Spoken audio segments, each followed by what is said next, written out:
Got it? Did you start it over, or are you staying there? It's live. All righty, it's trusty first mate there. What we're going to do, we're going to break down the muskie as a mindset, okay? The mindset of a muskie. Muskies require dedication.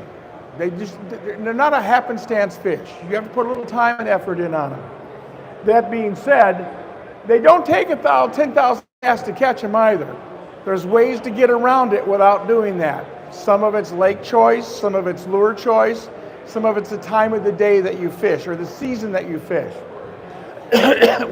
We are over on YouTube. Fact is, we are streaming live today on YouTube. All of the seminars today have been streamed live to YouTube. So you'll be able to go to our Simply Fishing TV YouTube channel and watch any one of the seminars that have taken place today. We've got millions and millions and millions of viewers. We've got millions and millions of minutes of material and lots of them. Today's question is, why are you here? You're here because you want to learn one thing about fishing that you might not have known when you sat down.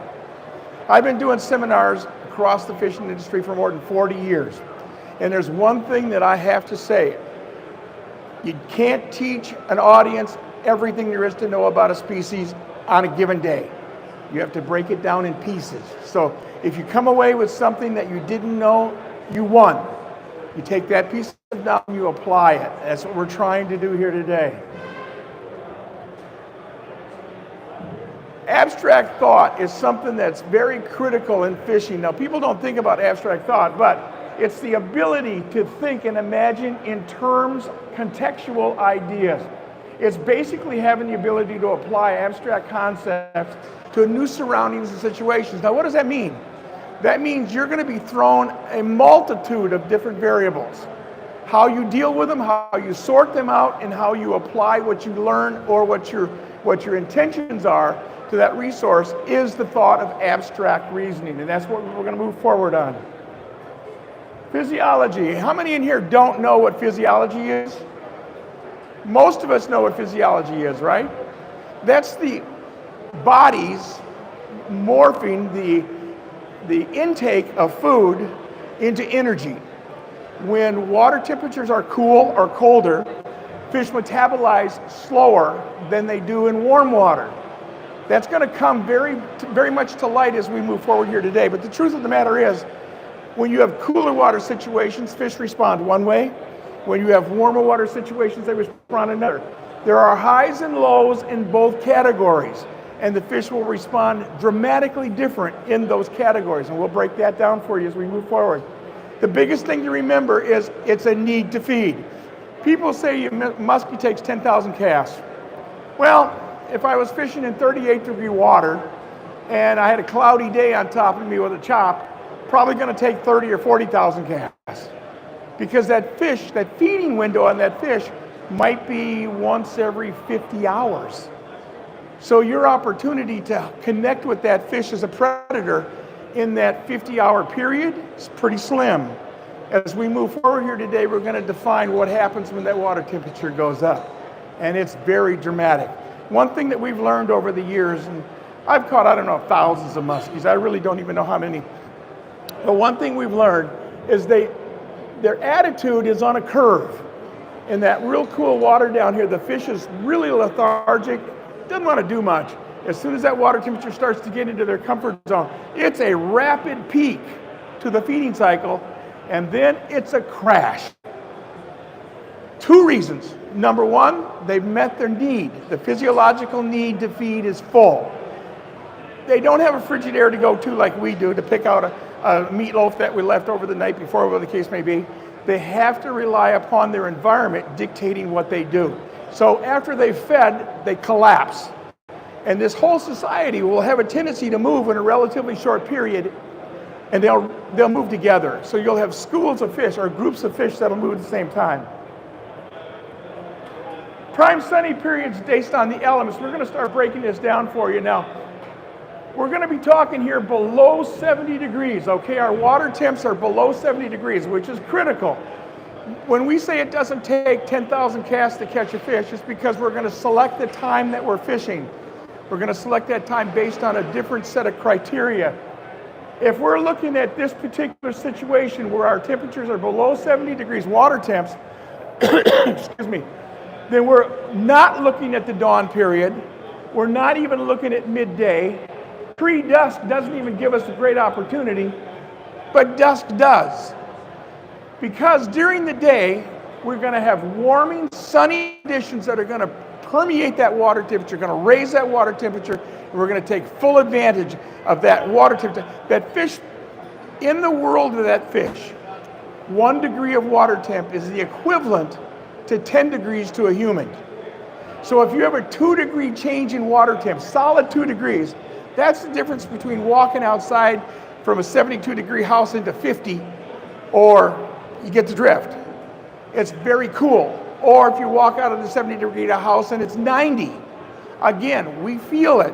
We're going to go into this anthropomorphic thought process as we move forward. But the truth of the matter is, that fish knows it too. And it's been radiating all day long. I was fishing with a good friend of mine up on Eagle Lake, Ontario, looking for my 100th over 50. I have 119 muskies over 50 inches documented. And we were looking for 100. And he and I were working down this edge. And I'm pounding. We had very cool water on us for 3 days. Finally, the sun came in. The waters went slack. We had a chance. There was radiation happening in the water. We're watching it come up on our surf temps. We could see what's going on. We knew it. We started taking advantage of those cooler, calmer pockets where that water could warm up and not be influenced again by the main lake. And we ended up getting the fish that we were looking for, a solid 50 and an eighth. Now, I'll take that 1/8 inch when you're talking about that. Excuse me, I'm sorry. I've got a cough all the way through this thing today. Prime sunny periods based on the elements, if we're talking above 75 degrees. Now let's talk about the threshold of the muskie's temperature zone. That muskie's comfort zone peaks out at about 77 degrees.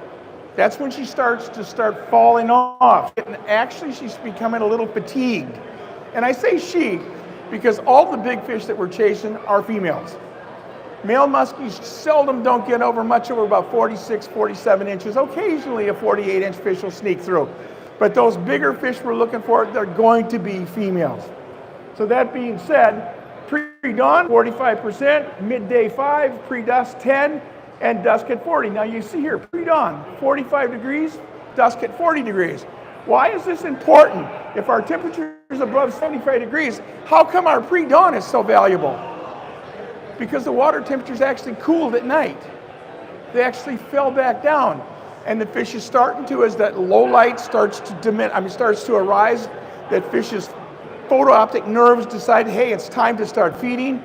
Its temperatures are right where it's going to be feeding in a relatively short window. They start coming up. As that sunny periods happen during the day, it starts radiating that water again above their comfort zone, and they fall down in the column. Yes, you can still catch fish that are deeper, but I'm not looking for fish that are deeper. In a lake, any lake, I don't care where it is, 10% of the fish are only going to be available to you on a short window, period. They're not going to be everywhere in that lake. 90% of the fish, of that surface area in that lake will not hold fish.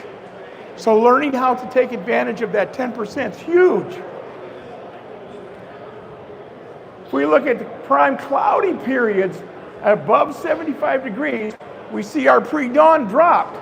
Now we have cloudy conditions. This is not working for us. Our midday is going 20%, our pre-dusk at 35, and our dusk at 40% opportunity. Low light is critical. That dusky, that cloudy period's dropping our water temperatures all day long. It's kind of subduing them. Those fish are coming up in the column. They're going to feed. They have to feed. You're close to the peak of their window. So that being said, they're low light predators for the most part. You will not hear me talk about sonar electronics, virtually at all. Out of the 119 muskies I've caught over 50 inches and the thousands of muskies I've caught them with nothing more than a graph on the front or the console of my boat.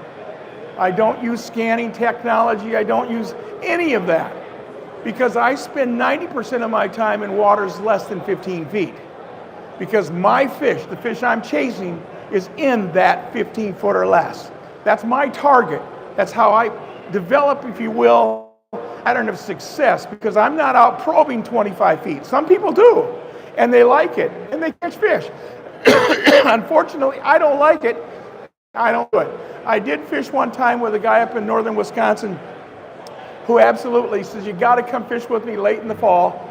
We're going to go deep water fishing with soft plastics. We did that. We caught a couple of fish. It was fun, but nowhere close to what I have.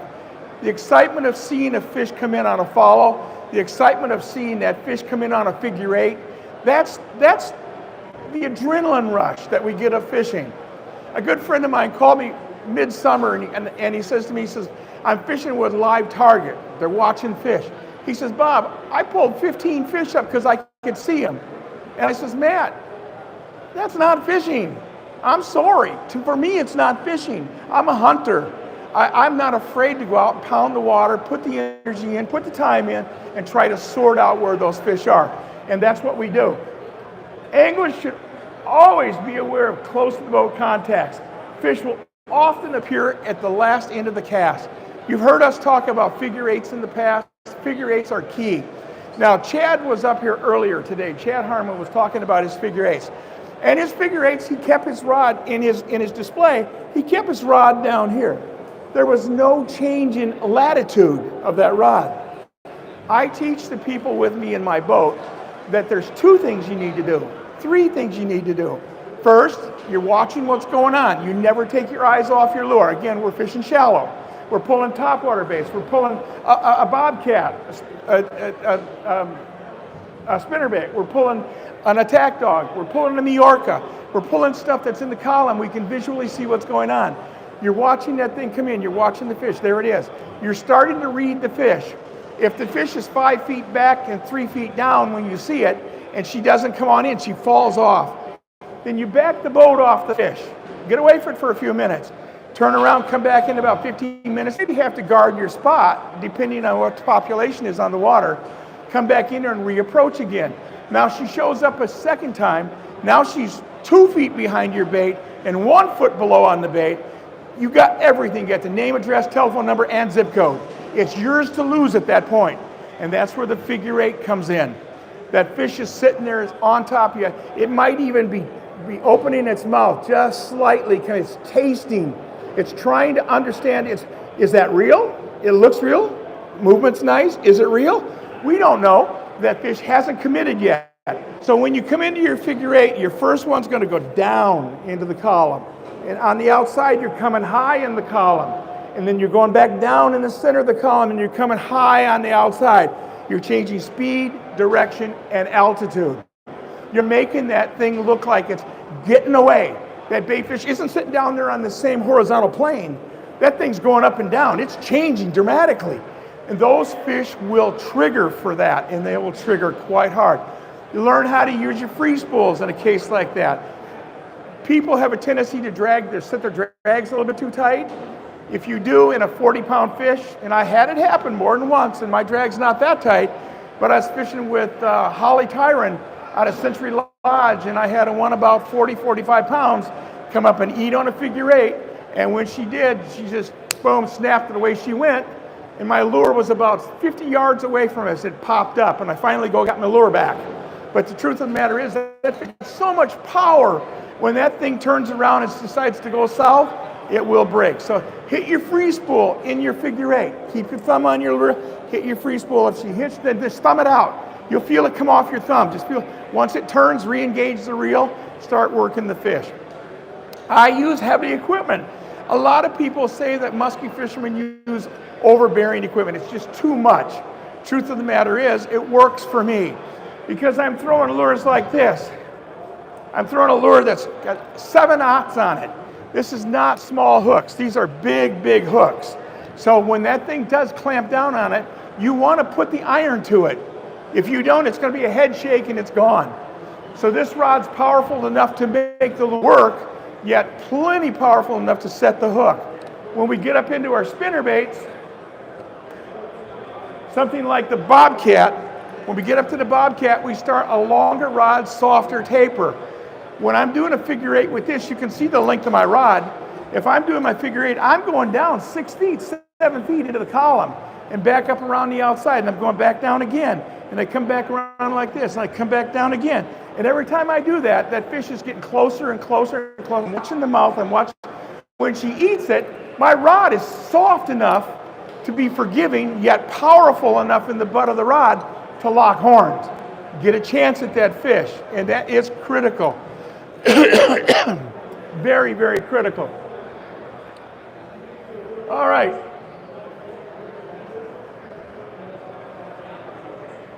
We talked a little bit about the physiology of the fish. Metabolism or metabolic rate of the fish is key. The rate at which the body burns calories is known as the metabolic rate. This occurs in various things. In this case, it's going to be directly relative to water temperature. When that water temperature is, say, 58, 59 degrees, which we'll get into here. I'll just go to it. Uh-oh. Oh, I've got a problem here. When we talk about cooler water, waters that are generally not primed, they're not peaked out, 51 to 67 degrees, the feeding frequency will do one thing, 76 will do another thing. And we said for a second ago that 77 degrees, that water temperature was going to start to traumatize the fish, going to start to reduce the fish. At 37 to 50 degrees, that muskie that you're chasing is going to feed approximately every 40 to 60 hours. Now think about that in terms of your time on the water.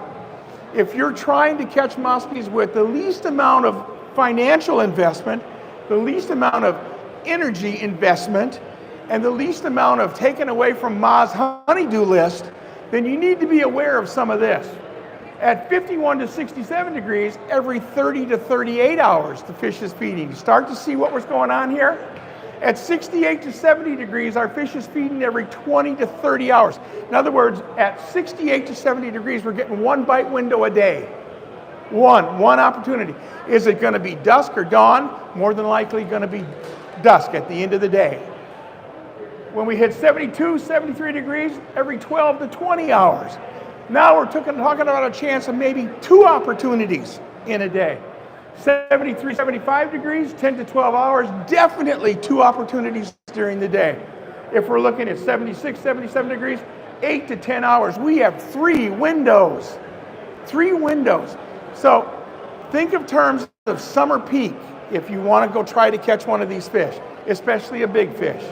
I would prefer, from a success ratio, that you stay shallow. Watch your surface temps, stay shallow in the column because that's where the predator is. If that fish is down in 15 or 20 foot of water, water temperatures are cooling. So is its metabolic rate.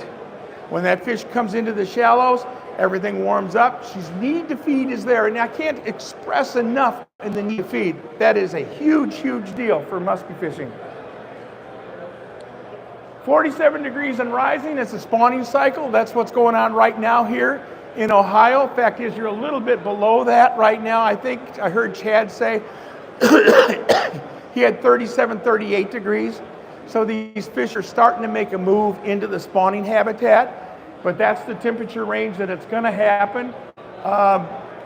It's really a compression period at this time of the year. It's when the fish are transitioning. They're hard to, if you will, they're hard to to focus on exactly where you'll find them because they're constantly on the move. They're looking for warmer water, and they'll look for it in pockets. They'll look for it in calmer areas, maybe on the northeast, northwest, north-south, the northern part of the lake, where your summer water, your summer breezes will be pushing the warmer water up on those edges. Fish instinctively know this, and they will take full advantage of that.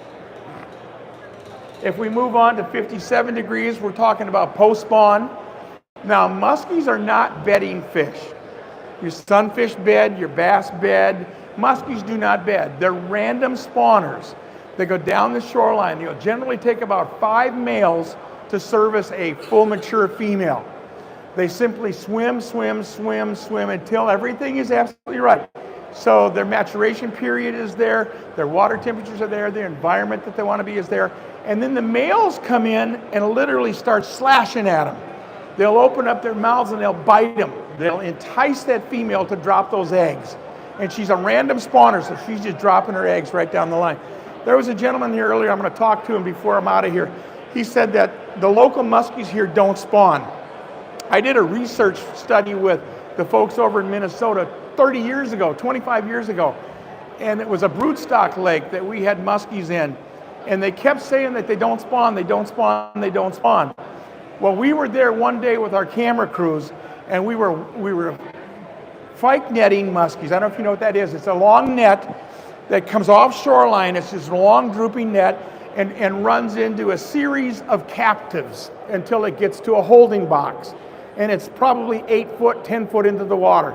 Muskies are follows. They follow our shoreline. They follow contour. They don't break through it, they follow it. So that being said, these muskies go up the shoreline, the pre-spawn, they hit that net, they just follow it right around into the box. Well, Julie and the crew from the DNR were pulling these fish out, and they were stripping them. And Julie said more than once that our fish are not reproducing. And I said, Julie, they gotta be reproducing. They're not. Lo and behold, we looked down where we were standing, right there at the ramp, and what did we see? A little muskie about this big. A last year's fish, a little bitty muskie. And Julie says, oh my goodness. Here's why people don't think they reproduce. They're the last fish in the lake to spawn. They are forage for everything else. Everything. That's nature's way of protecting its own resource. You can't have a supreme predator get away in population skew. It'll never work. So the muskie is food for everything until it gets about 12, 18 inches, and then that starts to change.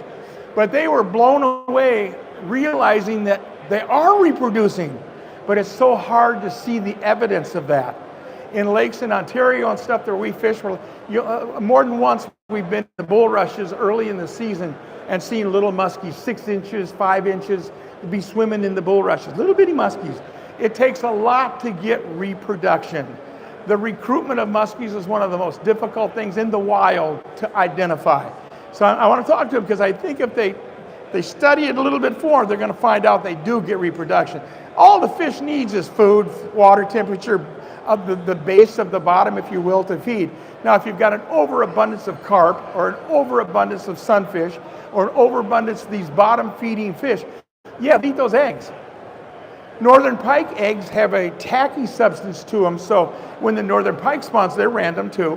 When the northern pike spawns, it'll drop its eggs and it'll cling to the weeds. Muskies don't. They settle to the bottom. So if you got a milty, really dirty bottom and that's all you have, there's a chance that you're smothering out all those fish. The eggs will just be smothered. In our area, that's not the case. We have the sand, we have the conditions necessary. I'm not sure what they have here. But muskies in the wild for reproduction is really, really difficult. When we start talking about 67 degrees, the home is where the heart is. 60 degrees, you can expect muskies to establish their summer range. This is where you first start focusing on catching. This is where, okay, I see the water temps. My friend called me and it's 67 degree water. It's pretty solid. That's when you can start taking chances. Go to the water, put some time in. The fish are predictable at that point. They're not at the peak, but they're predictable. When we took to 77 degrees, it is peaking out. That's when we have all the fun. this is, for years we fished Ontario, and we would pull up and we would put the boats in the water and we would drop our trolling motors. We'd see the surf temp 72 degrees, 71 degrees, 69 degrees, 73 degrees. Seldom did we see 77. But when you did, oh, Katie barred the door, 350s in a day. I mean, because there's that much difference. Fishing with Vince Segafredo, he says to me, he says, Bob, I want to go fishing with you. I said, okay, fine. He says, I want to go on the houseboat. The houseboat's where I set one of my world records with a 56.5. And he says, I want to go on the houseboat with you. Lo and behold, the houseboat was damaged just before we were ready to leave. So I called quickly to another guy that I shoot for. I says, Rich, I says, Rich, is it possible for me to bring a crew in? The houseboat's damaged on Lake of the Woods and we can't shoot. He goes, absolutely. Get up here, we'll make room for you. So we loaded everything and we headed to Eagle Lake. We get there, first thing we get is a cold front, and I'm talking about cold. We're up there, it's midsummer, and could be in snowmobile suits. That's how cold it was. 2 days, 0 fish. Didn't see a fish, didn't catch a fish. Benny's in the back of the boat crying. Dan Notke told me this lake stinks. And I says, no, the lake doesn't stink. The conditions stink. We got to wait till things work. We'll find the right conditions and we'll catch them. I'm throwing a spinnerbait. The third day, we had a light ripple coming in. It's on one of our videos. We have a lot of videos over on our YouTube site, a lot of them. And this is on there. Little ripple was rocking into a hard shoreline. And as I eased up to the shoreline on the third day, my water temperature on my trolling motor went up 2.5 degrees coming up. I backed the trolling motor up. Vinny says, what's going on? I said, Vinny, this is our window. This is right now. We're going to get bit. He said, how do you know? I said, just watch. And we started going down this sheer rock ledge, probably only about 4 feet deep, but it's a hard break. So that muskies had a chance to get along that edge, take advantage of that warm water. I didn't make 4 or 5 casts on there, and 53.5 inches into the boat. And Vinny looked at me and he goes, oh my goodness. I said, yeah, I know. Let's keep moving. We put that fish back in the water. My cameraman's piped now. Yes, we're getting it. We move to the next spot, nothing. We go to the second spot after that, boom, a 53 in the boat. And I says, it's happening. He goes, no, it's more than happening. I says, Vinny, we're going to pull up to another spot before dinner. We'll see if we can get... Now we're taking full advantage of that sun, full advantage. We pull to that spot. We sit up in there. I says, Vinny, there's an alleyway between the bulrushes, the lily pads, and the cabbage. You see it? Do you see what I'm talking about? And he goes, yeah. And I says, I want you to put your lure right straight down the break between the cabbage and the bulrushes. Forget the lily pads. I want you to come down between the cabbage and the bulrushes. Okay, so he makes his first cast. It ain't even close. So he pulls it back out. And we're throwing giant jackpots, okay, surface lures. And he throws it back in there the second time, and he got it up in there. And he starts bringing it back. And he got about 4 or 5 moves on this thing. And this wall of water comes up about 4 or 5 inches behind the bait. It's just rising behind the bait. I said, Vinny. Fish eats him, just opens its mouth and eats the jackpot. And he sets the hook hard enough that I felt it in the front of the boat. This muskie comes blowing out of the water, and it's enormous. Hits the water, it's gone. I said, Vinny, what are you doing? He said, what do you mean? I said, my goodness. I said, you're showing that fish 10 years out. You don't need to hit him that hard. He said, yeah, but I was excited. I said, Vinny, we're boating fish. We're not jumping fish. So that was it. We're going to go into dinner, right? So I says to him, I said, Vinny, we go into dinner. We caught nothing. Don't say a word to anybody in camp. We got 0. No fish. You understand? Oh, yeah, I'm good. So we go in. We're sitting down at the table. Randy, Rich and Kay's son, comes out to the table. And he says, so I understand you guys got 2 over 50. It's a whole room, whole dining room full of people. And I said, I looked over at Vinny and I said, Vinny, I said, nobody. He said, yeah, but that's Randy. I said, did you hear what Randy just said? We're going to have a target on our back for the rest of the week. Just don't do it. So we got off the table that night and I ended up with the 3rd one over 50 inches in the boat, taking full advantage of that warming trend. And remember what I said about the fish will ramp? They'll do this? The next 3 days, we couldn't buy a fish. We couldn't buy a fish. Get a 38-incher, get a 41-incher, but we could not buy anything that we were looking at. And that's because those elements clicked, and those big fish in there responded to it, as they should, and we just happened to be able to get on, boom, boom, boom, boom. We should have had 4, we got with 3. So that's your temperature range right there when everything is going to happen. That's when you want to take full advantage of it. You're going to do it late in the day for sure, no doubt about it. If you got a cloudy day, your mornings are going to be dynamic. If you have a nice night, warm, stays warm, just enough to settle the water temperature. Get out there on that calm morning and just take full advantage of that warmth. Fish will crawl everywhere in this temperature range. It's amazing what can be done. As the season progresses, we start to see the water temperatures drop off again.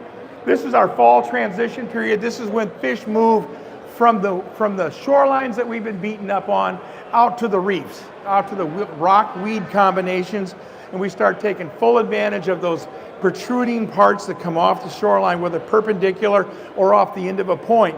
Those fish will lock up in those cabbage rocks and they'll take advantage because you got 67 degrees, you're below the threshold, but those rocks will hold temperature. As that sun stays out, they'll radiate and they'll hold temperature and those muskies will crawl up in there. On some of these videos that you see up here, you'll see underwater footage where we have muskies that are crawling into the bulrushes, underwater, shot with our video ray. It's amazing stuff. So in the fall, 67 degrees, they start to transition. Just be aware, they'll move dramatically at that point. And we start moving from there. 57 degrees is the benchmark. Signifies the beginning of the end, if you will. This is when your guys are out there and they're throwing their big plastics. I don't even know what some of the names of them are. I don't throw big plastics. I had more than one fish commit suicide, not with me, but with guys with me, because these big plastics are fished so deep that when they eat it, they just engulf the whole thing. And they got a big 9-aught on them, and they got a couple of big 8-aughts on them. And when they're down in their cavity, those fish they're doomed. It's just not a good sight. Guys do it, they love it. They catch a lot of big fish. Mille Lacs, for instance, up in Minnesota. You want to catch big fish in the fall, go throw huge rubber up there in the fall and you'll do enormous fish, huge fish. And that's the temperature that you're going to do it on. They're starting to move around. We start talking about the trophy hunt. This is when roll trollers and stuff start to get out in Wisconsin, for instance. Some lakes are Class A muskie lakes. You cannot troll. So these guys will go out there and they'll start roll trolling. They have basically what looks like a kayak, but they roll them. And they'll drag live bait or they'll drag a bait behind them. And they're doing real slow and they're just covering their water and they're just working their way through. And they do quite well. Those guys are really good at it. I mean, seriously good at it. And that's the temperature range that they start doing that. When we get to this, it's break out the park, and for us, it's going to Costa Rica. We're done. There's no such thing as muskie fishing for us when we see that water temperature. It is over, point blank, done. Forage, lake classification, depth, structure, elements, fishing pressure, barometric pressure, angler pressure, lake size, and preferred water temps are all elements you have to be aware of. Let's break them down. The forage that you're dealing with. Now, around here, I heard Chad say that their shad are what these fish are working on. Over in our neck of the woods, they're eating on crappies. They're eating on other fish. But we don't have shad populations, so we have more of a natural, northern natural range of subspecies. Here, the shad, the gizzard shad, and whatever else they're using, I'm not certain. That's the forage you need to focus on if you're looking for the fish, because they're feeding on schools of that. Lake classifications, you got dark water, mesotropic, eutrophic, oligotrophic. Oligotrophic is really, really clear water. It's almost drinkable, if you will. Those fish tend to be deeper in those columns until you hit the right area, that warm temp and that sunny end, the cloud, yeah, oh yeah, absolutely. They become very, very, very predictable. But under most cases, they're going to be deep. Mesotropics, that's when we see a lake that's kind of not really dirty dark, but you know, what we call perfect bass water. Got a green tint to it, got a little algae in the water and stuff, a little bit of character. That's that type of water. And eutrophic is when you get down and you're really getting down. The bottom end of the Lake of the Woods, for instance, is eutrophic. Some of these lakes around here, I have little doubt that you'll have eutrophic situations in them. That's very fertile, very, very fertile. Sometimes too fertile. Talking about depth, stay shallow. You want to catch fish, stay shallow. Seriously, pay attention to everything that we talked about here and stay shallow. Shallow is a money worth. For me, it's a money depth. I have so much more fun watching a big fish come in on us like an attack dog, swinging back and forth, and this big gorilla fish is underneath it coming in. Or I'm throwing that bobcat, I'm throwing that bobcat and I'm bringing it back, and I see this shadow coming up, and I know that a little rod twitch one way or the other, and I can engage the fish and I pull it. That's my kind of fishing. If I'm throwing that right there, I'm looking for nothing but big. That's a Majorca. That's a monster fisher right there. Structural elements that we deal with in our neck of the woods are weeds, muck, rock, reefs, islands, all of the island clusters. Here, I'm going to tell you something about island clusters. You probably have similar situations around here, just not as classic as we have in the Shield. But clusters, let me back up for a second. If you've never fished a lake, and it's a big body of water, and it has a lot of structural elements in it, one of the key things you want to look for is the spawning habitat. The spawning habitat is where the reproductive cycle continues year after year after year. Now, what does that mean to you? That means you have a society of fish. As that society of fish is born, and that society of fish starts to mature, they start moving out. Well, what they first move out to are island clusters, reefs, things of that nature. And if you find these little honey holes where you have 2 or 3 islands with a saddle or something in between it, that'll hold the forage and the predator, those are gold mines. Those are the places you don't mark on a map, you keep it to yourself. Current, clarity, water temp, all critical factors to pay attention to. I like water that's like a little cream in coffee, not real heavy on the cream, but just enough to break all that color, break all that light penetration into the column, allows it to warm, but allows me the opportunity to take advantage of it. It's a great situation. Clear water, I have a tendency to stay away from it. Fishing pressure is something we deal with a lot. I don't know about here, I'm sure you got fishing pressure. Learn that in pressured areas, people make stupid mistakes. They come in there, they make a lot of noise. Sound travels at 730 feet approximately at 70 degrees in the water. So if you're rattling stuff around in the boat, you do this in the bottom of the boat, that sound's permeating all the way around you. So these fish are very sensitive to that. The larger the fish, the larger the lateral line. Picture a satellite dish. You got a network, TV network station. They got these monstrous discs pulling in these signals, right? That can handle a lot more signal than a dish this big. Well, here's your 30-inch fish, here's your 50. So if you're making a lot of noise out there, that fish is gone. If it hasn't vacated, its attitude is gone. The gig's up. Big fish, and I know this is cliche, big fish don't do stupid things. Well, they don't. They don't. Instinctively, they're very, very smart. Barometric pressure. I don't know if you know what barometric pressure really does to a fish, but fish have got an air bladder. You're aware of that? It's what controls the buoyancy of the fish in the water.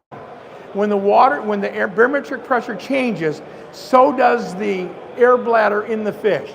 Either it's going to come in the column or it's going to go down in the column, depending on what the barometer is doing. A falling barometer will let that fish come higher in the column.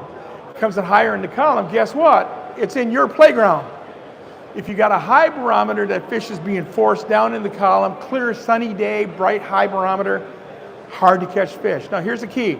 You can't always judge barometric pressure by the visual conditions. We've had barometric pressure barometers in our boat for years. And we'll see the barometer start to change very rapidly, and there's not a single cloud in the sky.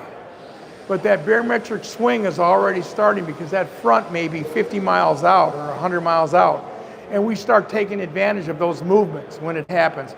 Now, I don't suspect most people are going to carry barometers, but if you do, be aware that barometric pressure changes the position of the fish in the column. It's as simple as to say. Alrighty, angler pressure, again, we stated that for a brief. The more people that are out there fishing, the more difficult it can be. So just be cautious when you're fishing. Lake size is, in my opinion, Al Linder and I were talking one day, or maybe it was Ron Linder and I were talking one day. He says, Bob, to catch these big fish that you catch and others, you guys got to fish huge waters. Now the reason he said that is because the huge waters that we fish give the fish an opportunity to grow without being pressured. You have to be fishing a few rungs up the ladder, if you will, to find some of these sweet spots. Most people don't take the time or have the knowledge to find them. So these fish can grow. They can get there. On a lake that's smaller, where there's a lot of pressure, there's less likelihood that those fish won't encounter a catch and release or even a catch and kill before they get big. So the size of the lake can be a variable that will be in your size. Preferred water temps, we beat it to death already here today. We know exactly what we need to do when that water temp is happening, and we can take full advantage of it. Sight, sound, taste, smell. As the water temperature starts to cool, let me back up. When the water temperature summer peak, the fish may rely upon only one sense to feed.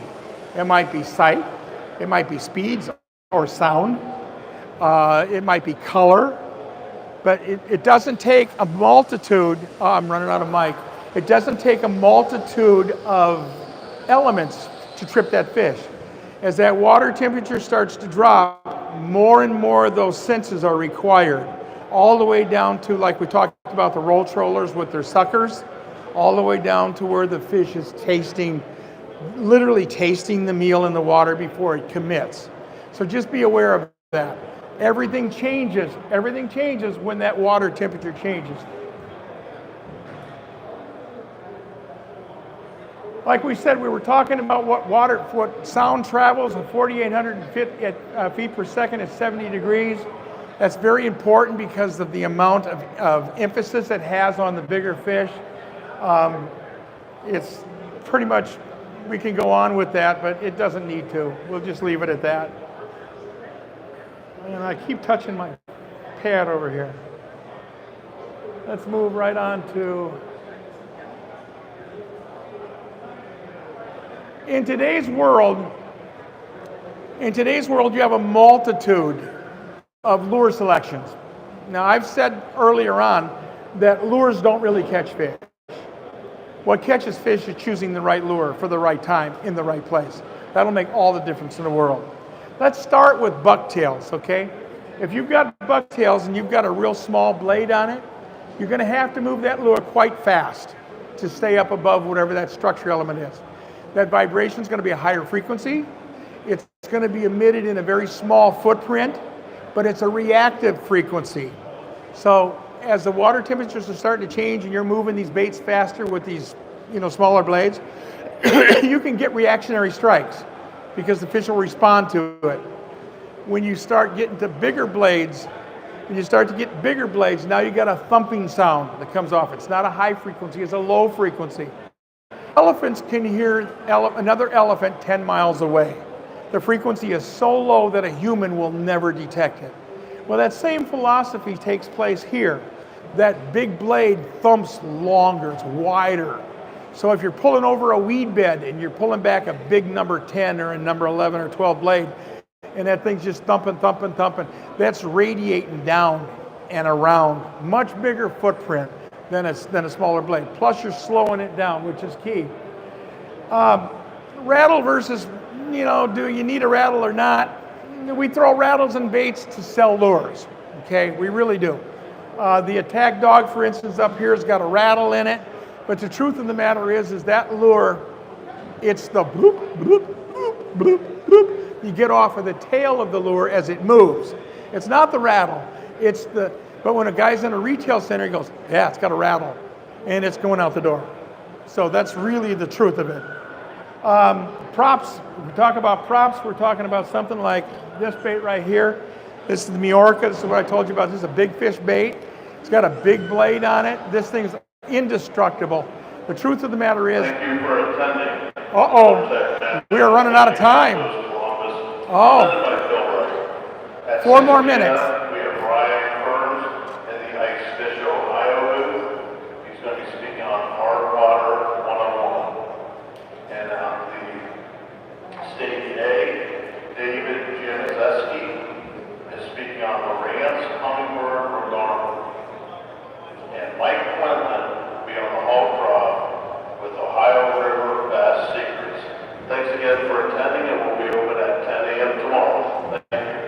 Here's just a classic example of everything that we talked about. Cold water conditions, you can see we're in heavy gear. This is midsummer. We're on a lake. We're throwing around, and we have to visually see what's going on. We're paying close attention. I'm throwing a jerkbait right now. I'm throwing a river run, oh gosh, I can't even think of it right now. But I'm throwing a jerkbait down below, and it's just barely below the surface. And we don't have any audio on it.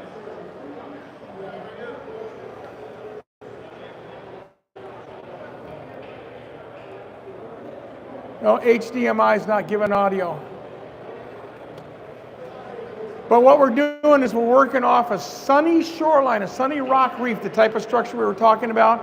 This fish showed its face to me, and I turned around and well, I'll just let it play. You'll see it. This is Jody Stevens. He's at Stork Lake Lodge up in Ontario. If you ever get a chance to go fish with this guy, it's amazing. He's a really, really good guy, and he lives to fish muskies. He's a resort owner, but he loves to fish muskies.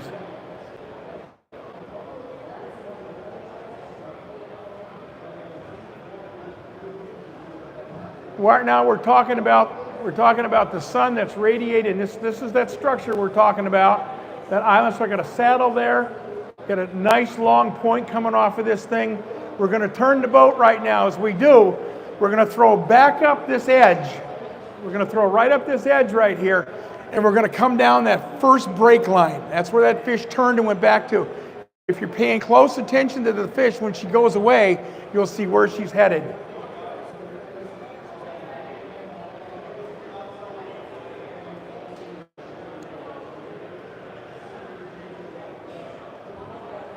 I should have put this on a disc, on a drive.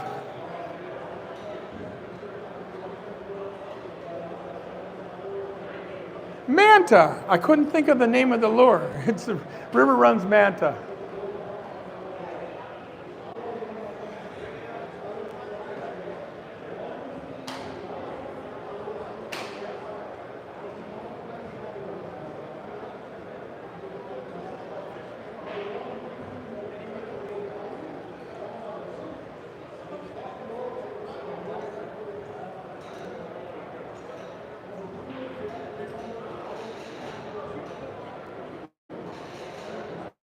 You're going to see us get pretty excited when she comes up under the bait. A manta is not an easy lure to figure eight with. It's virtually impossible. If you stop the lure wants to come up and turn. It'll turn on your leader almost every time. We're running solid steel leaders, 024 diameter stainless, in front of it.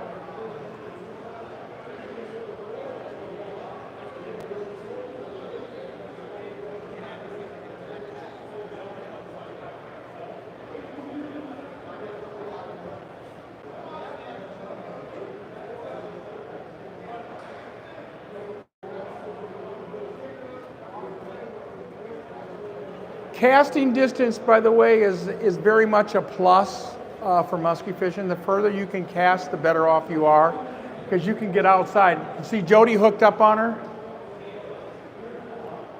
That's another thing too. In cold water situations, the guy in the back of the boat, the guy second or third in the line, is more than likely going to be the guy that catches the fish. The guy in the front of the boat may pull the fish up because they're lackadaisical, they don't necessarily eat.